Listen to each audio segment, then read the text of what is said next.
Au premier abord, Nicolas est un motard ordinaire. Mais il cache dans son sidecar une activité surprenante. J'ai découvert la moto un petit peu sur le tard, mais c'est de suite devenu une vraie passion, cette espèce d'esprit de liberté que ça pouvait me procurer. J'ai voulu du coup lier au sein d'une même activité mes deux passions, la moto et le café. Ce trentenaire est en réalité l'un des rares baristas nomades de France. Il change de lieu régulièrement pour exercer son métier.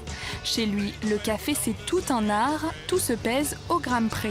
C'est plutôt dans une méthode en plus de respect du produit et de la chaîne de travail qu'il y a eu à partir de ce produit. Inspiré directement des États-Unis, le concept surprend les clients.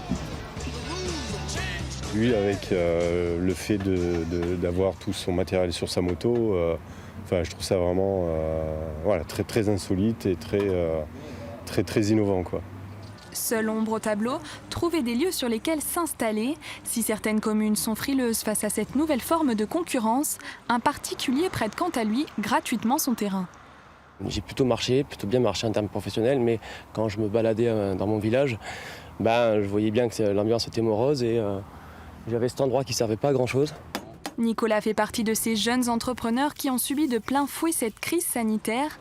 Confinement, événements annulés, il a dû changer de cap.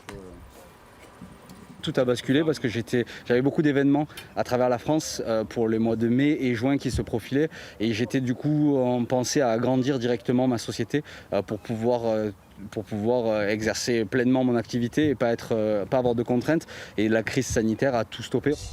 En septembre, Nicolas prévoit de s'ouvrir à d'autres horizons. Il compte s'installer cette fois-ci aux abords des zones d'activité de Montpellier.